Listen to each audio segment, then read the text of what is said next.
गजाननं भूतगणादिसेवितं कपित्थजम्बूफलचारुभक्षणम् उमासुतं शोकविनाशकारकं नमामि विघ्नेश्वरपादपङ्कजम् अतुलितबलधामं हेमशैलावदेहं दनुजवनकृशानु ज्ञानिनामगम्यं सकलगुणनिधानं वाणामधीशं रघुपतिप्रियभक्तं वातजातं नमामि।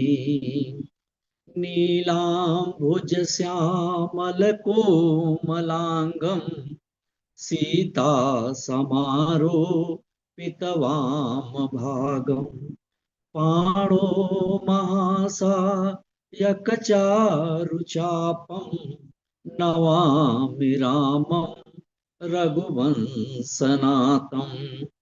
वसुदेवसुतं देवं कंसचारूरमर्दनं देवकी परमानन्दं कृष्णं वन्दे जगद्गुरु। जयंती मंगला काली भद्रकाली कपालिनी दुर्गा क्षमा शिवा धात्री स्वाहा स्वधा नमस्तुते। कर्पूर गौरम करुणावतारम संसार सारम भुजगेन्द्रहारम सदा वसंतम हृदयारविन्दे भवं भवानी सहितं नमामि। गुरुर्ब्रह्मा गुरुर्विष्णु गुरुर्देवो महेश्वरा गुरु साक्षात् परं ब्रह्म तस्मै श्री गुरुवे नमः। तस्मै श्री गुरुवे नमः।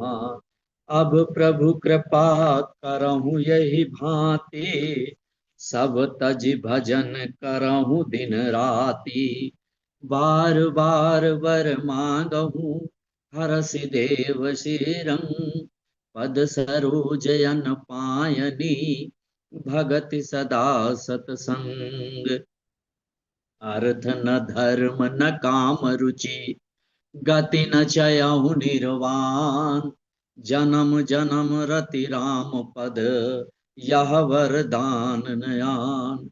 स्वामी मोहि न बिसारियो चाहे लाख लोग मिल जाएं हम सम तुमरे बहुत हैं तुम सम हमरे नाय।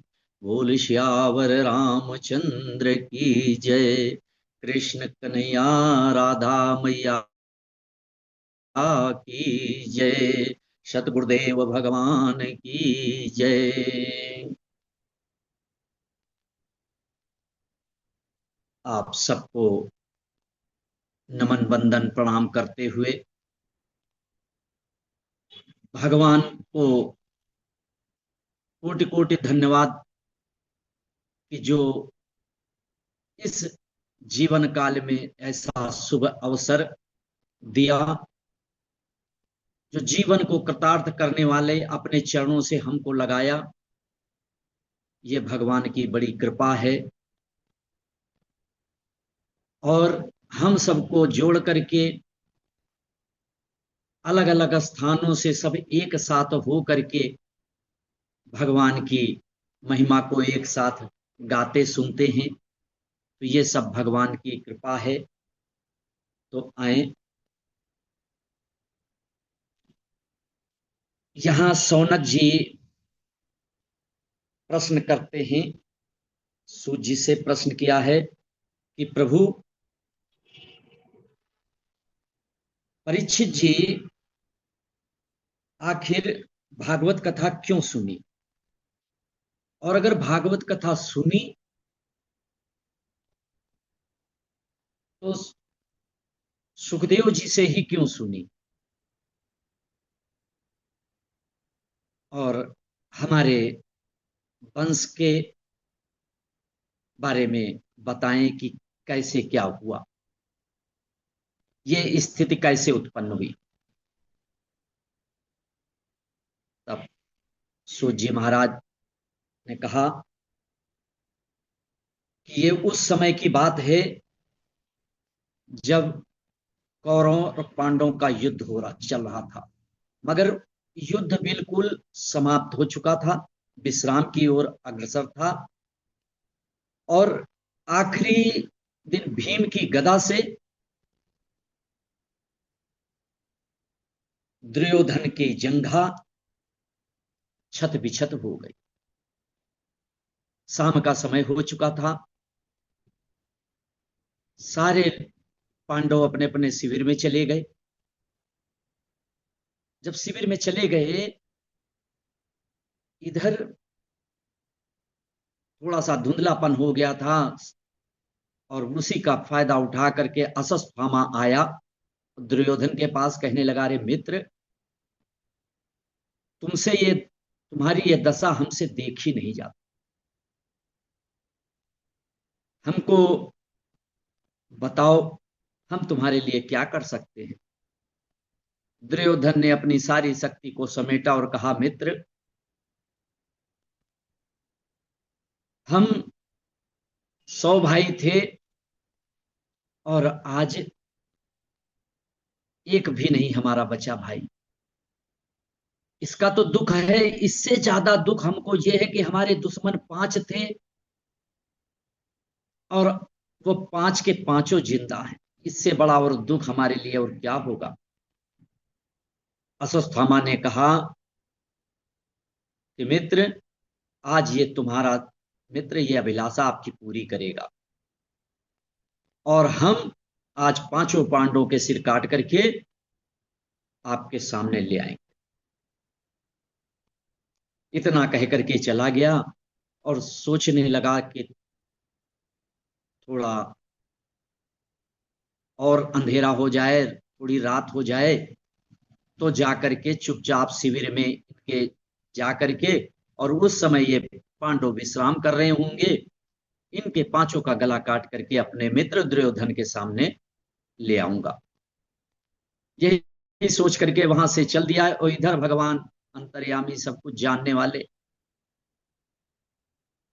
पांडवों से कहा, अरे अर्जुन, युधिष्ठिर, तुमने इतना बड़ा युद्ध जीता, और युद्ध जीतने के बाद विश्राम कहीं होता है? अरे इतना बड़ा कार्य किया है, चलो गंगा स्नान करके आओ। भगवान सबको गंगा स्नान के लिए लिवा ले गए। और इधर पांडव के शिविर की सैया खाली पड़ी थी, तो उन्हीं के 5 बेटे आकर के उस पे विश्राम करने लगे, सो गए। इधर अश्वत्थामा समय को पाकर के उनके शिविर में घुस गया, और पांडव के जगह उनके बच्चे सो रहे थे, पांचों के सिर काट लिए, और लेकर के पांचों के सिर लेकर के आया। कहा, ये मित्र, लो आज तुम्हारी हम मनोकामना पूर्ण कर दिया। अब उसके तो नहीं था होश वास, मगर जब इतनी बात सुनी तो उसके अंदर अलग ही तेज आ गया, और कहने लगा, अश्वत्थामा, उसको विश्वास नहीं था दुर्योधन को, मगर फिर भी थोड़ा हल्की सी रोशनी थी उसमें। कहा कि जरा सा हमको एक खोपड़ी भीम की दो। और जैसे भीम की खोपड़ी दिया और दाबा, तो वो टूट गई। दुर्योधन कहने लगा, अरे ये तूने क्या किया, तूने तो पूरे हमारे वंश का ही नाश कर दिया। अरे ये तो पांडव नहीं, ये तो हमारे कुल के बच्चे हैं, इनको तूने मार दिया। और इतना कहने के बाद उसको दर्द इतना था, प्राण पखेरु सब उड़ने स्थिति में थे। और जब इतना और गम देखा कि हमारे परिवार के अबोध बच्चे मार दिया इसने, तैसे ही उसने, दुर्योधन ने प्राण छोड़ दिए। और जैसे प्राण छोड़े ये बहुत डर गया और भागा। जैसे भागा तो द्रौपदी इसको भागते हुए देख ली, या कोई भागा है शिविर से निकल करके, दौड़ के गई तो उस शिविर में क्या देखती है, हमारे पांचों बच्चों के सर। चिल्लाई है, इतनी तेज चीख पुकार निकली कि भगवान तक के वहां आवाज चली गई। पांचों पांडवों के पास आवाज पहुंची है, सब कहने लगे कि लग रहा है द्रौपदी कष्ट में है। सब दौड़ करके आए, देखा कि दहाड़ मार करके तो द्रौपदी रो रही है। अर्जुन ने समझाया, रे द्रौपदी, तो अब जो हो गया सो हो गया, मगर मैं आज शपथ लेता हूं कि सूर्यास्त से पहले पहले तेरा जो भी अपराधी है, इन बच्चों को मारने वाला, तेरे चरणों में आज होगा। और इतना कह करके भगवान की तरफ देखा है, भगवान को इशारा क्या, भगवान का रथ पे बैठ करके भगवान और दोनों लोग भगवान के रथ से भैया कौन पार पाएगा, भगवान से आगे कौन निकल पाएगा। अश्वत्थामा भाग रहा है, भगवान ने जैसे पीछा किया तुरंत पकड़ में आ गया। अर्जुन ने पकड़ लिया, भगवान ने कहा कि मार दो। भगवान ने कहा मार दो। अगर आतंकवादी है, अगर आपने तुरंत मार दिया तो मार दिया, नहीं तो फिर क्या होगा, समय का कहां चला जाएगा ये पता नहीं चलता है। मगर अर्जुन ने कहा नहीं भगवान, ये द्रौपदी इसको सजा देगी, इस पर उसी का अधिकार है, इसलिए सजा देने के लिए उसी के पास ले चलना पड़ेगा। अश्वत्थामा को पकड़ करके लाए, और जैसे बांध के लाए थे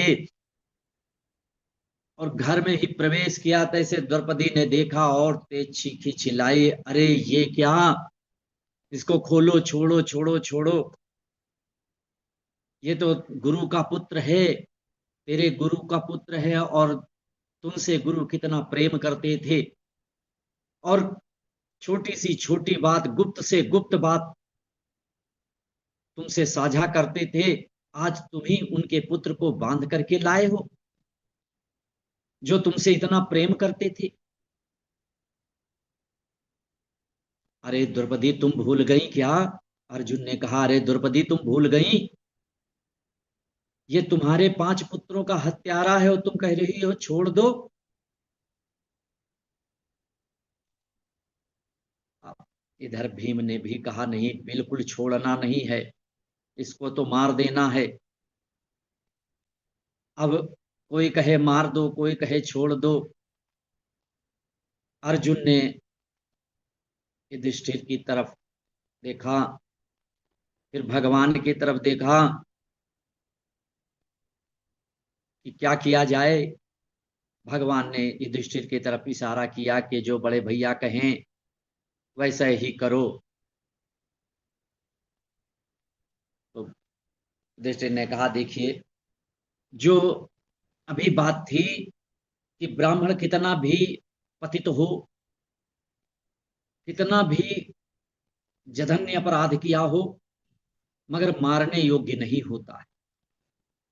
तो ऐसा करो, अभी जो द्रौपदी कह रही थी वही विचार हमारा भी है कि इसको जो है जान से ना मार करके इसको विरूप करके छोड़ दिया जाए, इसको अपमानित करके छोड़ दिया जाए, इसको यहां से धक्के मार करके शिविर से निकाल दिया जाए। क्योंकि सज्जन पुरुष का अगर देह का अंत कर दिया गया तो एक बार में जो कष्ट होना होता है वो हो जाता है, पर अगर उसको विरूप कर दिया गया अपमानित कर दिया गया, तो जब जब उसको याद आएगी तब तब वो मृत्यु को प्राप्त होगा। अर्जुन ने भगवान की तरफ देखा, तो भगवान ने कहा हमने जो कह दिया, अब जो तुम्हारी इच्छा हो वो करो। अर्जुन समझ गए, तुरंत तलवार निकाली और अश्वत्थामा के मस्तक से मणि को निकाल दिया। जैसे मणि को निकाला, उसके उसको बड़ा अपमानित किया है, उसको विरूप कर दिया है, धक्के मार करके, गालियां दे दे करके उसको शिविर से बाहर निकाल दिया। अश्वत्थामा बदले की भावना में जलता हुआ चला जब वहां से, तो उसने एक सौगंध खाई कि अब हो ना हो, हम पूरे पांडव वंश कुरुवंश का नाश कर देंगे। इनको कोई पानी देने वाला नहीं बचेगा, इनके वंश में कोई दीपक जलाने वाला नहीं बचेगा। क्योंकि वो गुरु का पुत्र था, वो सब जानता था कि देखिए भैया, एक और बात होती है, ईर्ष्या बहुत कहां से क्या करा दे, आप हम जान नहीं पाते। ऐसे ही एक कि जो हमने पाप किया है, कितना भी सोच ले, ये पार नहीं होगा, इससे हम बच नहीं सकते हैं। तो एक बार की बात है, पृथु महाराज अपने घर में पूजन पाठ की तैयारी कर रहे थे। उसी समय एक बाबा आया और उसने भिक्षा की मांग की। अब पृथु महाराज बड़े विचलित थे, स्नान स्नान के भगवान के पूजन में जा रहे थे, सोचा कि एक बाबा कहाँ से टपक पड़ा, और उन थोड़ा सा क्रोध में आ गए, और क्या जो होनी होती है वो करा लेती है। जबकि पृथु महाराज तो अभी हमने गुरु जी के मुख से सुना ही। तो उन्होंने क्या किया, पृथु महाराज ने तबेले से घोड़े की लीद मुट्ठी भर उठाई और उसी के पात्र में डाल दिया। और जब डाल दिया, तो जो बाबा थे बड़े संतोषी थे, उन्होंने कुछ नहीं बोला और चले गए, अपनी कुटिया में चले गए जहां स्थान था उनका। समय बीता और इधर पृथु महाराज एक दिन घूमते घूमते घूमते घूमते शिकार करते करते करते उसी बाबा की कुटिया के पास पहुंच गए। तो क्या देखते हैं कि इधर तो ना तो घोड़े हैं, ना तबेला है, और यहां तो लीद का ढेर लगा है। तो उन्होंने आश्चर्य हुआ कि ना तो घोड़े हैं ना तबेले हैं, तो फिर इतनी लीद यहां कहां से आ गई। पृथु महाराज ने आवाज दी, अरे महाराज जी कोई है। बाबा वही निकले, हाँ बच्चा बताएं। अरे हमारा एक प्रश्न है, आप बताएं।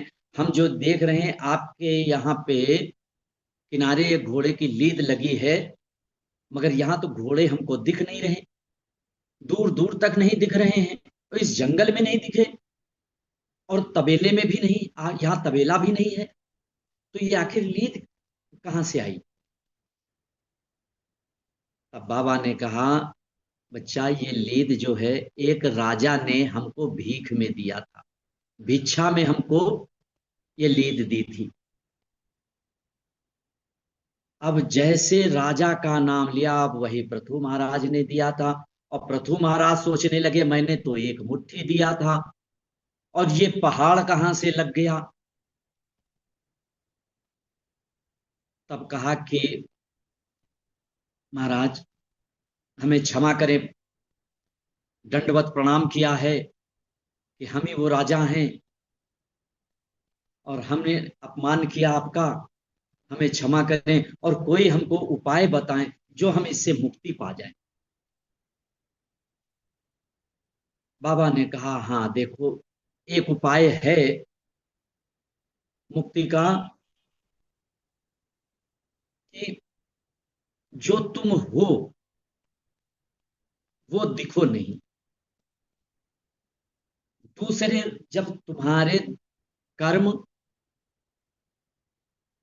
का हिस्सा दूसरे लोग बन जाएं, यानी कि जैसे हमने पाप किए हैं तो अगर हमको उसका प्रायश्चित करना है, और तो हम प्रायश्चित हमारे करने से कुछ नहीं हो, हम चले जाएं गंगा नहाए आए और व्रत कर लें, तीर्थ कर लें, कुछ भी कर लें, मगर वो पाप कटने वाला नहीं है, क्योंकि उसका तो पुण्य अलग मिलेगा, ये जो पाप हमने किया इसका अलग मिलेगा।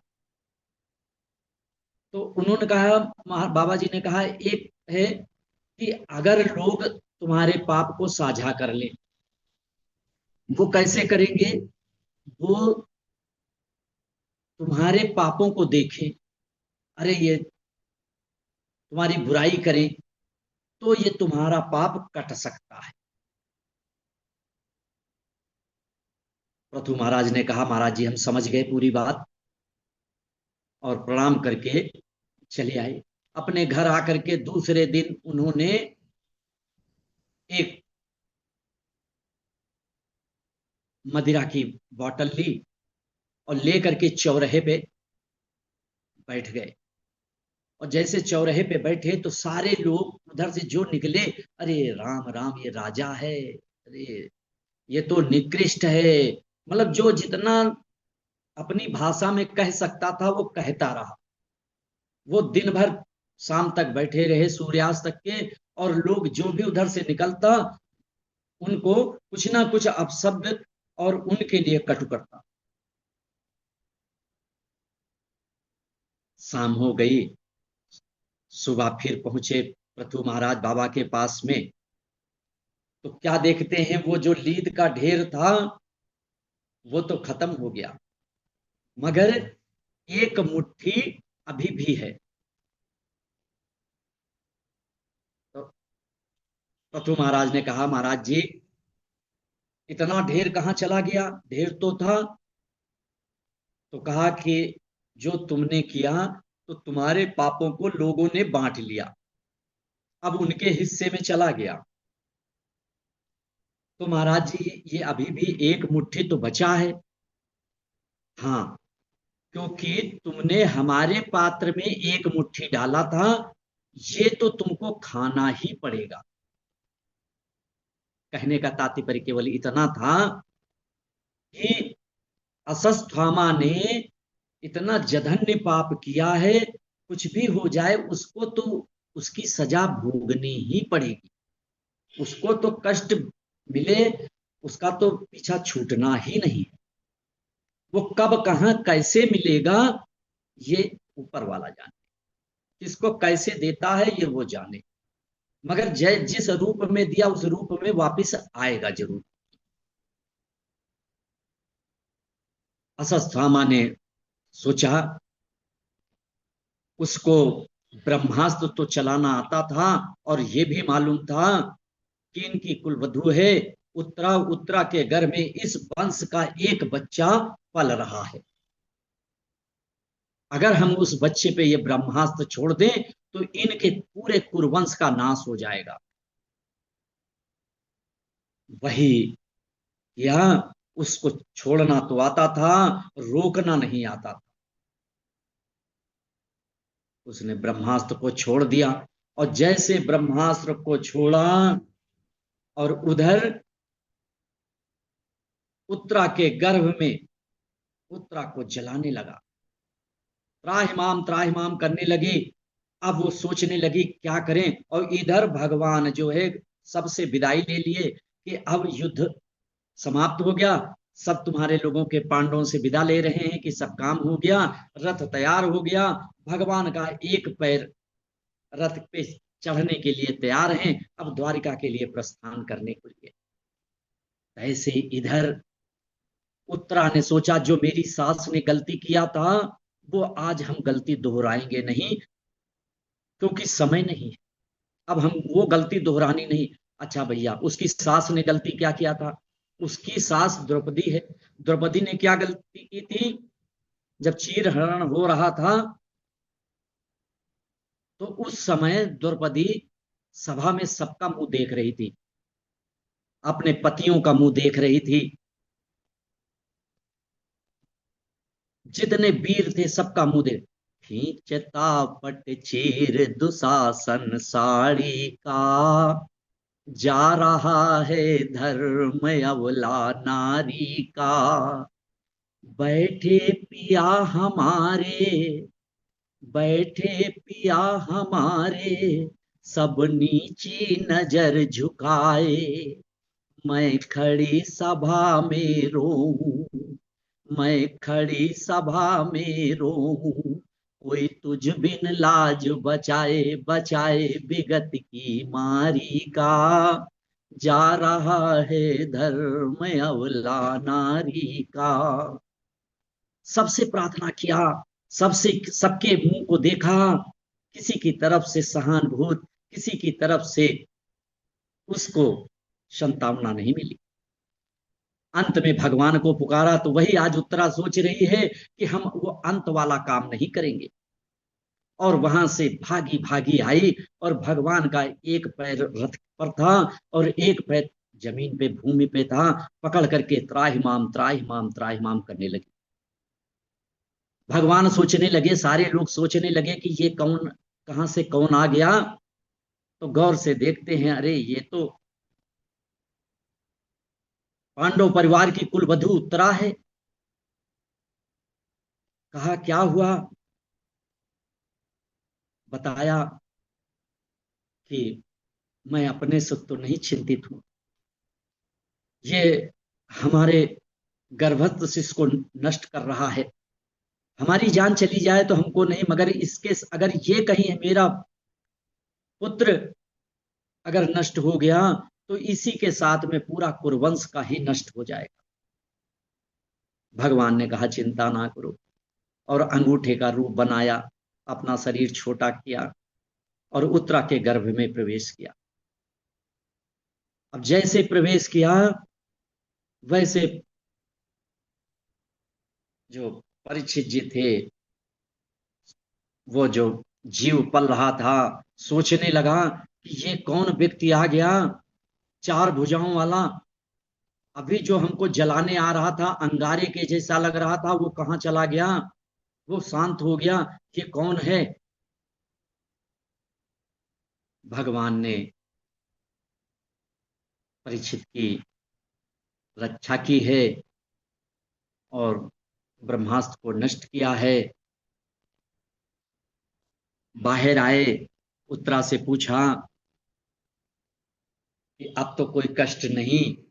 अब उत्तरा के तो आंसू के अलावा कुछ नहीं शब्द निकल रहा है। और देखिए भैया, उत्तरा का कितना महान है। अपने यहाँ माताओं ने ध्रुव, प्रहलाद को जन्म दिया है, माता ने भगवान को भी जन्म दिया है, राम कृष्ण को भी जन्म दिया है, मगर उत्तरा जैसी माता अभी विश्व में नहीं, और कोई माता हुई ही नहीं। वो कैसे? कि जिसके गर्भ में भक्त और भगवान दोनों का मिलन हुआ हो, ऐसी कोई माता नहीं है। एक उत्तरा को ये स्वाभिमान मिला कि उत्तरा के गर्भ में भगवान और भक्त दोनों का मिलन हुआ है। उत्तरा जब नहीं बोल पाई, वो तो रोती जाए, आंसू गिरते जाएं। कुंती माँ ने देखा, अरे भगवान हमारे इतना बड़ा कार्य करके जा रहे हैं, हमारे परिवार में जब जब संकट आया तब तब ये रक्षा किए। आज सारे लोग खड़े हैं, मगर हमारे भगवान को कोई धन्यवाद भी नहीं कहने को तैयार है, कोई धन्यवाद देने वाला नहीं है। मैया दौड़ करके आई, और भगवान के 11 श्लोकों में भगवान की स्तुति की है, विनती की है, और एक बड़ा सुंदर सा वरदान की याचना भी की है कि भगवान, आपने हमारे परिवार पर जब जब कष्ट आया है, जब जब कोई आपत्ति विपत्ति आई है, तब तब आप खड़े रहे हैं और आगे बढ़ करके हमारे परिवार की जान और लाज दोनों बचाई है। तो भगवान ने कहा, अरे बुआ, उल्टी गंगा मत बहाओ, क्योंकि कुंती ने प्रणाम किया। भगवान ने कहा, बुआ उल्टी गंगा मत बहाओ, हमको प्रणाम करना चाहिए, आप क्यों प्रणाम कर रही हैं? कुंती कहने लगी, आप भगवान हैं, हमारे रक्षक हैं, हमारे परिवार के रक्षक हैं, और सबको दिया है आपने, तो एक छोटी सी हमारी भी याचना है, स्वीकार करो। तब भगवान ने कहा, अरे बुआ, तुम्हारी क्या इच्छा है, मांगो। तब कुंती ने भगवान से, जो दुनिया में कोई नहीं मांगता है और न मांग सकता है, हम लोग तो खाली कहते हैं, सुख संपत्ति तेरी, तन मन धन सब कुछ तेरा, तेरा तुझको अर्पण क्या लागे मेरा, कहने कहते हैं हम,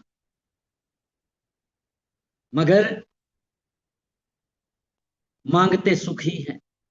आज कुंती ने दुख कहा, प्रभु हमको दुख दे दो। अरे बुआ, हमारे पास तो दुख है ही नहीं, तो कहां से दे दे? अब भगवान के पास दुख कहाँ है? भगवान तो सबको सुख ही बांटते रहते हैं, कोई अच्छा करे या बुरा करे वो बात अलग ही है, मगर भगवान तो सबको सुख देते हैं। भगवान खुद ही सोचने लगे कि ये आज बुआ ने क्या मांग लिया, और कहने लगे, चलो छोड़ो, अब हम जब हमारे पास है नहीं, अब ये घोड़े वोड़े खोल दो भैया, आज अब प्रोग्राम स्थगित हो गया, अब कहाँ जाना है, अब तो यही बुआ के पास में रहना है। बुआ प्रसन्न हो गई, और भगवान, कुछ समय बीता, पांडवों से कहा, अर्जुन, युधिष्ठिर भैया, अब जब रुकी गए हैं तो एक काम और कर लेते हैं। एक भक्त हमारी प्रतीक्षा में इंतजार कर रहा, तो सबको लेकर के आज भगवान कुरुक्षेत्र की भूमि में पहुंचे हैं। कुरुक्षेत्र की भूमि में जैसे पहुंचे, वहां भीष्म पितामह सरसैया पे 52 बाणों पे लेटे हुए हैं।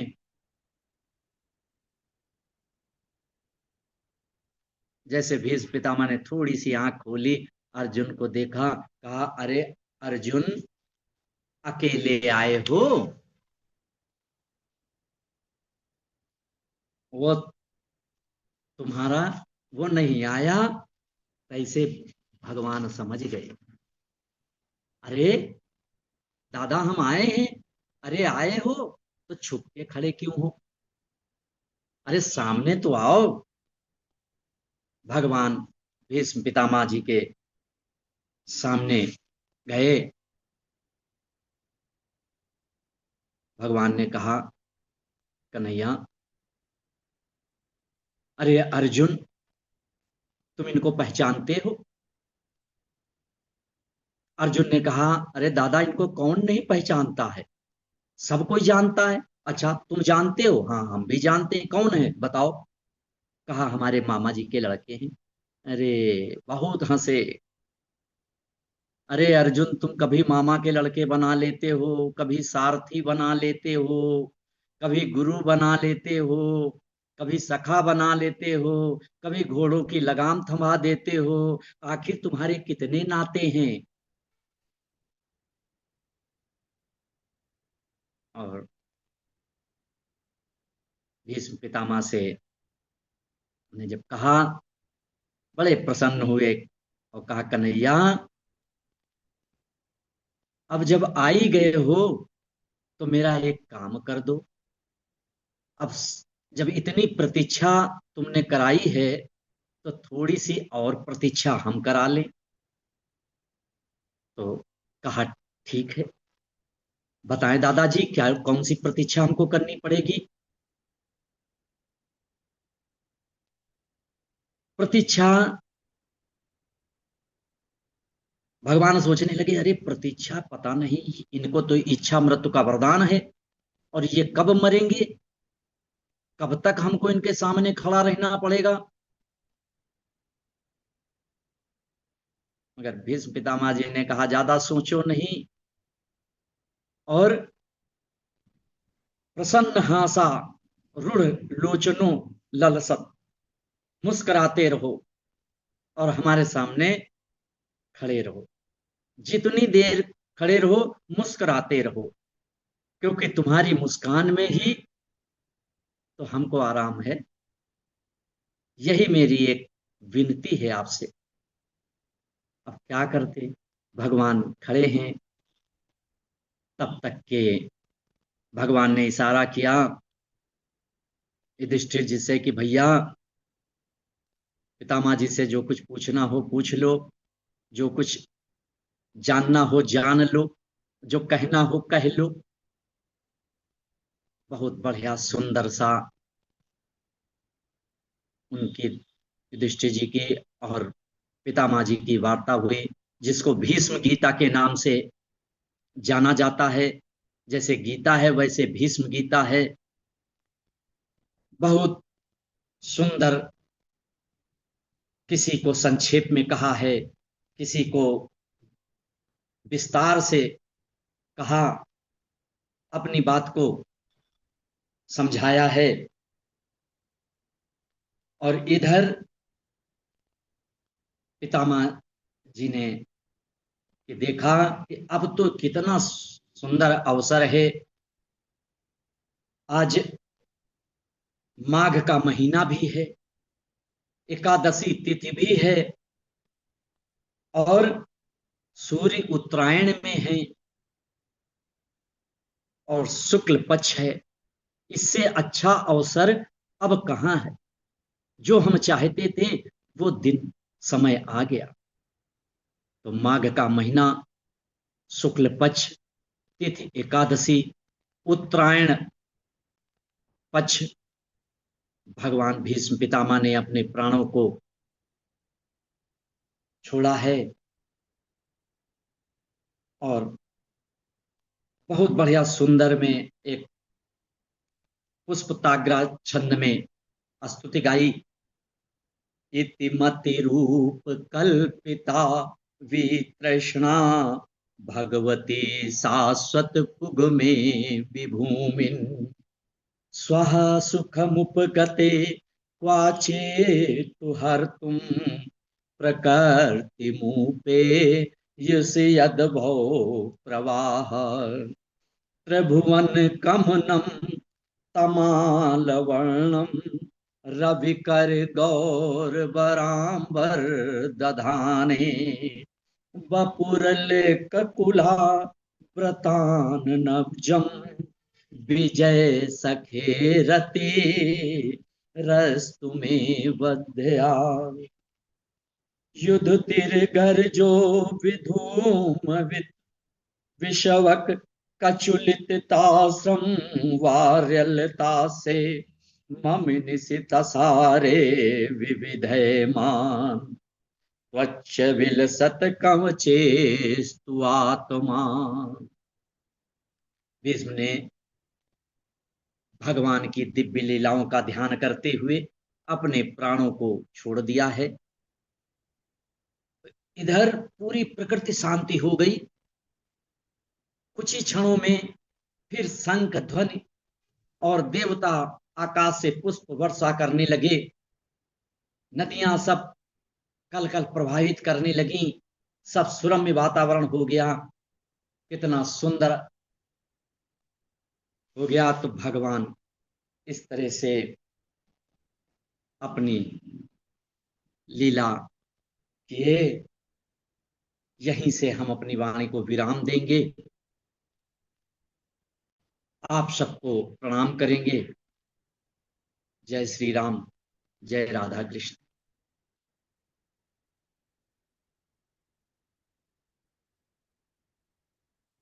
बहुत बढ़िया।